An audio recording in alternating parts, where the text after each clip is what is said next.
ఎక్కడైనా ల్యాండ్ పై ఇన్వెస్ట్ చేయాలని అనుకుంటున్నారా? అయితే ఫ్యూచర్ సిటీలో ఇప్పుడే ల్యాండ్ పీస్ పెట్టుకోండి. పూర్తి వివరాలకు మాకు కాల్ చేయండి. నమస్కారం, నేను రమారావి. ఒక కథ చెప్పుకుందామండి.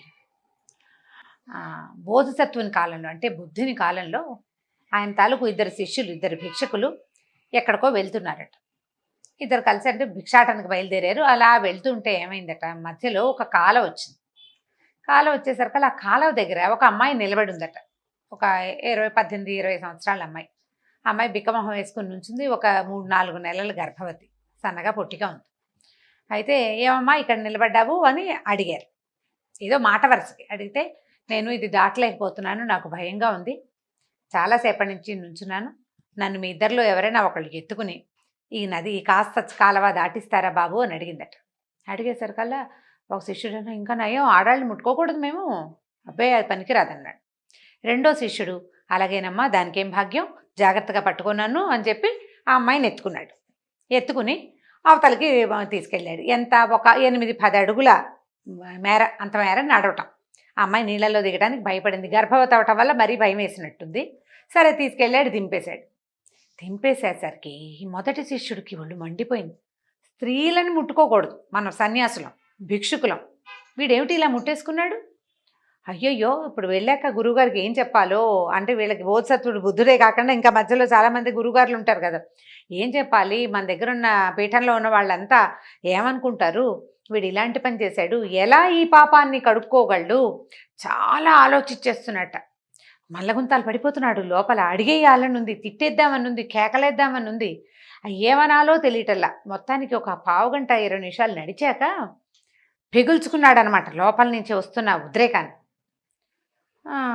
అదేమిటి భిక్షు అలా చేసావు, అమ్మాయిని ముట్టుకున్నావు, అమ్మాయిని ఎత్తుకున్నావు, నువ్వు అలా ఎలా చేయగలిగావు, ఈ పాపరక్షాలను ఎలా చేసుకుంటావు నువ్వు అని అడిగాడు. ఎత్తుకున్న ఆయన అన్నాడు, నేను ఇందాక ఎప్పుడూ ఆమెను దింపేశాను, నువ్వు ఇంకా మోస్తున్నావు ఆమెని, నేను దింపేశాను ఎప్పుడో అని నడిచి వెళ్ళిపోయాడు. ఇప్పుడు ఎవరు మోస్తారు, ఎవరు దింపుతారు? ఈ దింపటం, మోయటం అండి జీవితంలో చాలా అవసరం. ఏ సంఘటననైనా, ఏ విషయాన్నైనా మోస్తూ ఉండేవాడు. చూసింది కూడా మోస్తారు కొంతమంది. వీళ్ళు ఎలా అవుతారంటే కాడెద్దులు లాగా అవుతారు, బరువులు మోసే ఎద్దులాగా, లేకపోతే ఇంకేమంటారు, లోడ్ బ్యారియర్స్ లాగా మోతలు మోసుకుంటూ ఉంటారు. ఈ మోసే వాళ్ళకి నడక గబగబా వెళ్ళదండి. మోసే వాళ్ళ జీవితం స్పీడ్గా ఉండదు, తప్ప నడక నడుస్తుంది, నిదానంగా నడుస్తుంది, కాలం కదలదు, మోతలు ఎక్కువైపోతాయి. అసలు మోసే గుణం గనక ఉంటే అందరినీ మోస్తాం, అన్నిటినీ మోస్తూ ఉంటాం.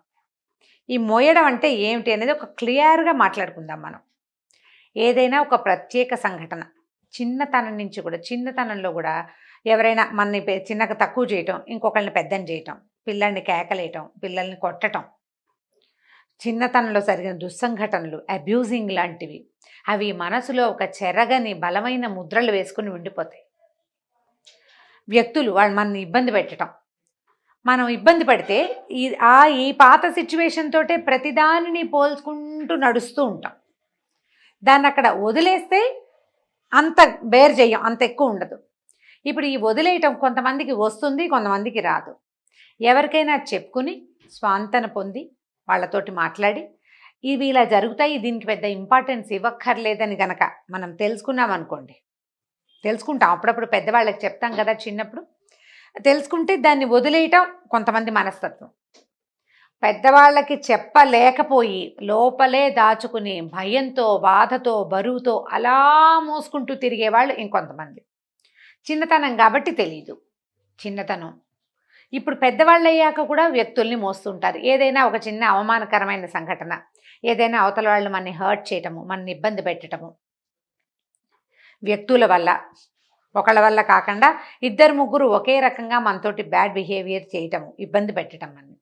ఇక దాన్ని మర్చిపోలేక ఎంతసేపు తవ్వటం, దాని మీదే మాట్లాడటం, దాని గురించే ఆలోచించటం, ఇవన్నీ కూడా ఈ డిప్రెసివ్ లక్షణాల్లో భాగాలే.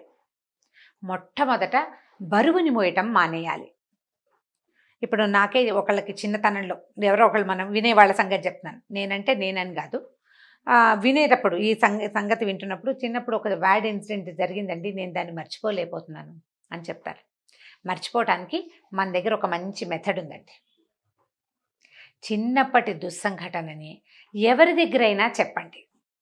ఏం పర్వాలేదు, అప్పుడెప్పుడో జరిగింది కదా, చెప్పండి. చెప్పి ఆ చెప్పడం కూడా వాళ్ళు మనకి క్లోజ్ వాళ్ళు లేకపోతే ఇంకోటో వీళ్ళు తీసుకెళ్ళి ఇంకొకళ్ళకి చెప్తారో అలాంటి వాళ్ళకి కాదు. ఓపెన్గా మీరు ఎవరి దగ్గర మాట్లాడగలరో వాళ్ళు. బాగుందా?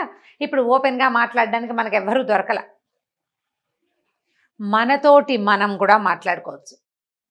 ఇంట్లో ఎవరు లేనప్పుడు, ఖాళీగా ఉన్నప్పుడు చక్కగా స్నానం చేసి ఫ్రెష్గా అద్దం దగ్గర కూర్చోండి. ఇది పెద్ద అద్దం కావక్కర్లా, చిన్న అద్దమైన. జరిగిన దాన్ని రీడ్ అలౌడ్ లాగా సే అలౌడ్ పైకి చెప్పండి. అప్పుడు ఏం జరిగింది, ఎవరు మనని ఏం చేశారు చెప్తుంటే దుఃఖం వచ్చేస్తుంటుంది, లోపల నుంచి ఏడుపు వచ్చేస్తుంది, భయం వేస్తుంది, టెన్షన్ వచ్చేస్తుంది. కాకపోతే ఎవరు లేరు కదా, ఎవరు లేరు కాబట్టి మనమే ఎంత ఏడవగలిగితే అంత ఏడ్చేయండి. మీకు మీరే చెప్పుకుంటున్నారు. బాగా ఎంతసేపు దుఃఖం వస్తే అంతసేపు దుఃఖించండి. సగం బరువు తీరిపోతుంది. ఈ దుస్సంఘటనలని, ఇబ్బంది పెట్టే వాటిని చెప్పటం కానీ రాయడం కానీ చాలా ఈజీగా రిలీవ్ అవ్వడానికి ఉపయోగపడతాయి. మర్చిపోండి అని చెప్తామనుకోండి, ఎలా మర్చిపోతారు? చెప్పడం సులువు కాదు, చాలా సులువు చెప్పడం, కానీ చేసేటప్పుడు కష్టం కదా. ఎలా మర్చిపోతాం? గుచ్చుకుంటూ ఉంటుంది లోపల. శరీరానికి ఏముందో చిన్న దెబ్బ తగిలితే హీల్ అయిపోతుంది, కానీ మనసు గాయాలు హీల్ అవ్వవు కదా. దాన్ని హీల్ చేయాలంటే మనం జీవితం మీద ఆసక్తిని కలిగి ఉండాలి, జీవితంలో ముందుకెళ్ళాలి. ఈ వెనక బరువుని మోసుకుంటూ నేను వెళ్ళలేకపోతున్నాను అని తెలుసుకోవాలి. మనం అర్థం చేసుకోవాలి. మన పురాతనమైన సంఘటన వల్ల, పాత వ్యవహారాల వల్ల, పాత ఇబ్బందుల వల్ల మనం ఇప్పుడున్న భవిష్యత్తులో ఈరోజు ఉన్న మంచి విషయాన్ని కూడా గ్రహించలేకపోతుంటే ఇప్పుడున్న ఎసెన్స్ అంతా పాడైపోతుంది కదా. లైఫ్ వాసన లేని పువ్వులాగా అయిపోతుంది. జీవితం మనకి కొత్త కొత్త ఎక్సైట్మెంట్స్ ఇస్తుందండి. పాత బరువుని మోసేవాడు కొత్త ఎక్సైట్మెంట్ని తీసుకోలేరు. మీ మెడ వంగిపోయి ఉంటుంది, నడుము వంగిపోయి ఉంటుంది, తలకాయ మెడ కిందకి వంచేసుకుని నడుము కూడా వంగిపోయి నేలకి దిగిపోయిన వాడు బయట కనపడుతున్న రంగురంగుల ప్రపంచాన్ని ఎలా చూడగలుగుతారు? చూడలేకపోతాం. దాన్ని చూసేందుకు ప్రయత్నం చేయాలని భావించేవాళ్ళు ఈ వంగిన నడుముని, మెడని నిటారుగా చేయటానికి ప్రయత్నం చేయండి. మీలో మీరు ఎవరిదైనా సహాయం తీసుకోగలిగారా? Well and good. లేదా మీకు మీరు సహాయకారిగా ఉండండి. మొట్టమొదట మనని మనం ప్రేమించుకోవాలి. నేను చాలా కష్టపడుతున్నాను, నాకు ఎంత పని అయిపోయిందో అని సెల్ఫ్ పిటీకి లోనవ్వద్దు. నేను బతకాలి, నేను హాయిగా ఉండాలంటే నా నెత్తి మీద ఉన్న బరువుల్ని నేను వదిలించుకోవాలి. వ్యక్తులని మోయొద్దు, సంఘటనలని మోయొద్దు, గతాన్ని మొయ్యకండి. తప్పదు, మనతో పాటే ఉంటుంది. మన నీడలాగా మన గతాలు అవి మనని వెన్నాడకుండా ఉండవు. వదిలించుకునే ప్రయత్నం చేస్తే మనం జీవితంలో మార్పును సాధిస్తాం, ముందుకెళ్ళగలుగుతాం. దానికి ఇవి బాగా యూజ్ అవుతాయి. ఇప్పుడు కొంతమంది ఏం చేస్తారంటే సాధారణంగా, అంటే మన సమాజంలో జరిగేదే చెప్తున్నా, ఆధ్యాత్మికత వైపుకి మళ్ళుతారు. ఈ ఆధ్యాత్మికత అంటే నిజంగా డీపెస్ట్ ఆధ్యాత్మికత అంటే స్పిరిచువాలిటీ అని అనడానికి వీల్లేదు. దాన్ని అక్కడికి వెళ్ళకుండా ఏం చేస్తారు, భగవంతుడు, గుడి, గోపురం, పూజ ఏదైనా చదువుకుంటూ ఉండటం. ఇవి కూడా మళ్ళీ బరువులు అయిపోతాయి. ఏదైనా తప్పు చేశానేమో, ఏదైనా పొరపాటు చేశానేమో, అదేదైనా అవగానే దీనివల్లేనేమో అని భయం.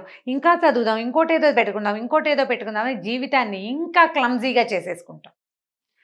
ఏ బరువు వల్ల మనం ఈ భగవంతుడి వైపు మళ్ళుతున్నామో, అంటే స్తోత్రాలు, పూజల వైపు మళ్ళుతున్నామో ఆ బరువుని వదిలించుకోండి.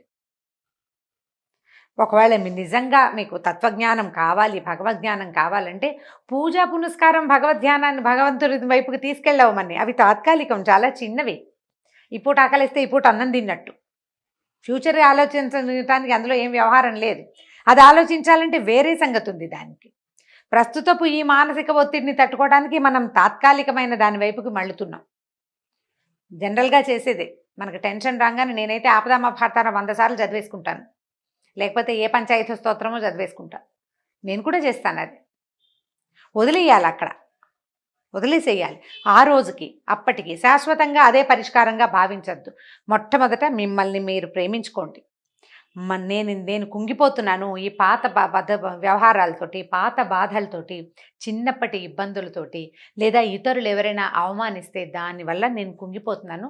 ఈ కుంగుబాటు నుంచి నేను బయటకు వచ్చి నా జీవితాన్ని నార్మల్గా చేసుకోవాలని మిమ్మల్ని మీరు ఏమనాలంటే సరిగ్గా మోటివేట్ చేసుకోండి. మీ మోటివేషన్కి ఇలాంటి మాటలు ఏవైనా ఉపయోగపడతాయి. ఇలా కనుక ముందుకెళ్తే మీకు కుంగుబాటు ఉండదు. దానివల్ల మీతో పాటు మీ చుట్టూతా ఉన్న ప్రపంచం అంతా కూడా హాయిగా ఉంటుంది. లేకపోతే మనం కుంగిపోయి మనతో పాటు ఉన్న ఇతరులను కూడా కుంగుబాటుకు లోనయ్యేలాగా చేస్తామండి. మనతో జీవితం ఇంట్రెస్టింగ్గా ఉండదు. పక్క వాళ్ళకి, మన పిల్లలకు కూడా ఇంట్రెస్టింగ్గా ఉండదు. వాళ్ళు భరించలేరు. ఎంతసేపు అమ్మ కుంగిపోయే ఉంటుంది అనుకుంటారు. అమ్మే కాదు, నాన్న కూడా. ఇక్కడ చిన్నప్పుడు నేను చాలా కష్టాలు పడ్డాను అని చెప్పకూడదు. అందరికీ ఉంటాయి. రకానికి ఒక కష్టం ఉంటుంది. అది న్యాచురల్, ఇది సహజం. ఇలా అవుతుంది. నేను ఇప్పుడు బెటర్గా ఉన్నాను అని కనుక భావించారా, సింపుల్గా లైఫ్ చేంజ్ చేసుకోవచ్చు. ఈ రకంగా ప్రయత్నించి చూడండి. ఈ వీడియో కనుక మీకు నచ్చినట్లయితే లైక్ చేయండి, షేర్ చేయండి. మరిన్ని వీడియోస్ కోసం మా ఛానల్ని సబ్స్క్రైబ్ చేసుకోండి.